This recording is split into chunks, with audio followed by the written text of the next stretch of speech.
Okay, चलिए इसमें गहराई से उतरते हैं। मेडिकल स्टूडेंट्स, हमारे इस dynamic chalk board style clinical lecture में आपका बहुत बहुत स्वागत है। आज हम एंटी हाइपरटेंसिव फार्माकोलॉजी को बिल्कुल डिकोड करने वाले हैं।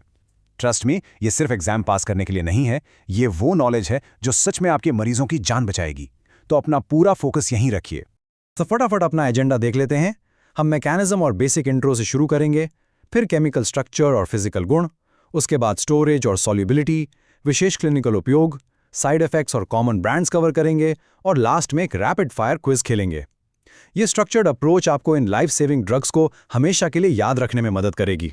नंबर 1, मैकेनिज्म और बेसिक इंट्रो। चलिए देखते हैं कि हम हाई ब्लड प्रेशर की इस प्रॉब्लम पर असल में अटैक कैसे करते हैं।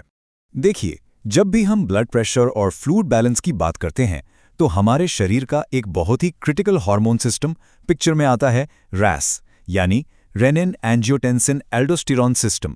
ये सिस्टम अल्टीमेट टारगेट है हमारी कई बेहतरीन दवाओं का, खासकर एस इनहिबिटर्स का। बिना इसके मैकेनिज्म को समझे हम आगे नहीं बढ़ सकते। इसे एक ताले और चाबी की तरह विजुलाइज कीजिए। हमारे पास ब्लड प्रेशर कम करने के 4 मेन तरीके हैं। या तो हम हार्ट का कार्डियक आउटपुट कम कर दें, जैसे प्रोप्रानोलॉल करता है बीटा 1 और 2 को ब्लॉक करके, या फिर सीधे रक्त वाहिकाओं यानी ब्लड वेसल्स को रिलैक्स कर दें, जैसे हाइड्रोलाजीन करता है।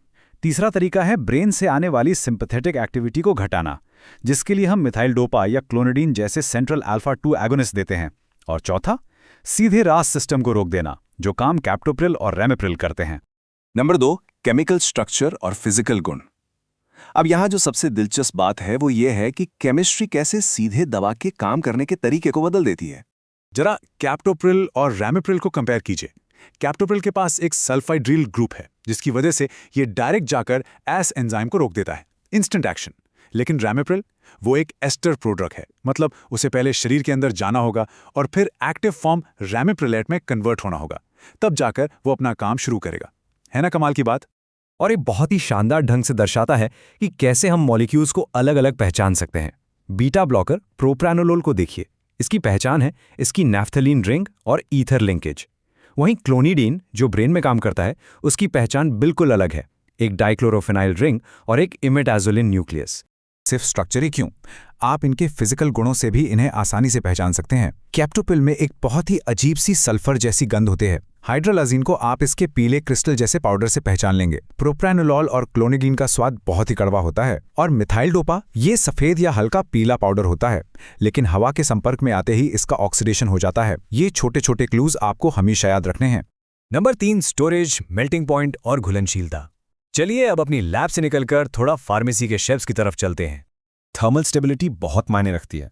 प्रोप्रानोलोल रूम टेम्परेचर पर बिल्कुल स्टेबल है, कोई दिक्कत नहीं। कैप्टोप्रिल को गर्मी से बचाना होता है, लेकिन रैमिप्रिल के लिए रूल एकदम सख्त है, इसे 25 डिग्री सेल्सियस से नीचे ही रखना होगा, वरना दवा खराब हो जाएगी। और अगर हम स्टोरेज प्रोटेक्शन की बात करें तो हाइड्रालाजीन और मिथाइल डोपा को लेकर आपको बहुत सतर्क रहना होगा। हाइड्रालाजीन रोशनी के प्रति भयंकर रूप से संवेदनशील है, इसलिए लाइट रेजिस्टेंट पैकेजिंग जरूरी है। और मिथाइल डोपा ऑक्सीडेशन के प्रति बहुत सेंसिटिव है, इसलिए इसे भी एक्स्ट्रा प्रोटेक्शन चाहिए होता है। नंबर 4, विशेष क्लिनिकल उपयोग। अब थ्योरी से निकलकर सीधे इमरजेंसी रूम की बात करते हैं, जहां ये दवाएं आपकी सबसे बड़ी हथियार हैं। मान लीजिए आपके सामने एक पेशेंट है जिससे प्रेगनेंसी इंड्यूस्ड हाइपरटेंशन है। यहां आप कोई भी आम दवा नहीं दे सकते। बच्चे के लिए कई दवाएं खतरनाक हैं। ऐसे में आपको तुरंत मिथाइल डोपा चुनना है। ये सेंट्रल अल्फा 2 एड्रेनर्जिक एगोनिस्ट ऐसे केसेस में सचमुच एक लाइफ सेवर है। अब सीवियर हाइपरटेंसिव इमरजेंसी इमेजिन कीजिए। पेशेंट का बीपी आसमान छू रहा है। हमें तुरंत ब्लड वेसल्स की दीवारों को रिलैक्स करना है।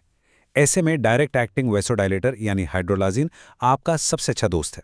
कंजेस्टिव हार्ट फेलियर में हम नाइट्रेट्स के साथ कैप्टोप्रिल या हाइड्रोलाजीन यूज करते हैं। और अगर माइग्रेन को रोकना हो तो प्रोप्रानोलॉल या क्लोनिडीन काफ़ी असरदार साबित होते हैं। तो यहाँ सबसे क्रूशल पॉइंट ये है कि कैप्टोप्रिल और रैमिप्रिल जैसे एस इनहिबिटर्स सिर्फ बीपी कम करने की मशीन नहीं है। डायबिटीज़ के मरीजों में ये उनकी किडनी को बचाते हैं, और मायोकार्डियल इन्फार्क्शन यानी हार्ट अटैक के बाद मरीज की जान बचाने और कार्डियोवास्कुलर मोर्टालिटी को कम करने में इनका रोल बहुत ही ज़्यादा अहम है। नंबर 5, साइड इफेक्ट्स और कॉमन ब्रांड्स। वार्ड्स में मरीज को दवा देने से पहले आपको पता होना चाहिए कि क्या बुरा हो सकता है और बाजार में दवा किस नाम से मिलती है।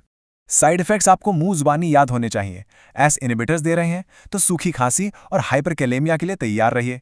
मिथाइल डोपा से सिडेशन हो सकता है, और सबसे इंपॉर्टेंट, अगर आप हाइड्रालाजीन यूज कर रहे हैं तो लूपस लाइक सिंड्रोम पर कड़ी नजर रखनी होगी। ये एक बहुत ही सीरियस कॉम्प्लिकेशन है। और हाँ, आपको जेनेरिक के साथ साथ ब्रांड नेम्स भी पता होने चाहिए, क्योंकि क्लिनिकल राउंड्स में अक्सर यही नाम इस्तेमाल होते हैं। प्रोप्रानोलोल आपको इंडेरल या सिप्लार के नाम से मिलेगा। रैमेप्रिल बहुत फेमस है कार्डेज के नाम से, और क्लूनिडीन को अक्सर कैटाप्रिस कहा जाता है। इन्हें अपने दिमाग में अच्छे से बैठा लीजिए। Number 6, rapid fire quiz. चलिए आगे बढ़ते हैं और देखते हैं कि ये नॉलेज कैसे बिल्डअप होती है। देखते हैं आपकी मेमोरी कितनी शार्प है। पहला सवाल, प्रेगनेंसी इंड्यूस्ड हाइपरटेंशन के इलाज के लिए हमारा पसंदीदा centrally acting alpha 2 adrenergic agonist कौन सा है? थोड़ा दिमाग लगाइए। बिल्कुल सही जवाब है मिथिल डोपा। दूसरा सवाल आपके केमिकल स्ट्रक्चर नॉलेज के लिए। वो कौन सा एस इनहिबिटर है जो एक सल्फा हाइड्रिल ग्रुप के जरिए काम करता है और जिसकी गंध बिल्कुल सल्फर जैसी होती है? याद आया, वो है कैप्टोप्रिल। और हमारा आखिरी सवाल, डायरेक्ट वासोडायलेटर हाइड्रालाइजिन के साथ कौन सा एक बहुत ही गंभीर और अनोखा साइड इफेक्ट जुड़ा है? जी हां, लूपस लाइक सिंड्रोम। परफेक्ट। तो जाते जाते बस इस एक विचार पर गौर कीजिएगा, ये एंटी हाइपरटेंसिव दवाएं फार्मेसी में रखी हुई सिर्फ कुछ केमिकल्स नहीं हैं। ये वो सटीक चाबियां हैं जिनसे हम अपने मरीजों की लंबी उम्र के ताले खोलते हैं, उनकी किडनी को फेल होने से बचाते हैं और एक अचानक होने वाले कार्डियोवैस्कुलर पतन को रोकते हैं। आज आपने जो सीखा है वो कल किसी की जान बचाएगा। इसके बारे में सोचिएगा जरूर।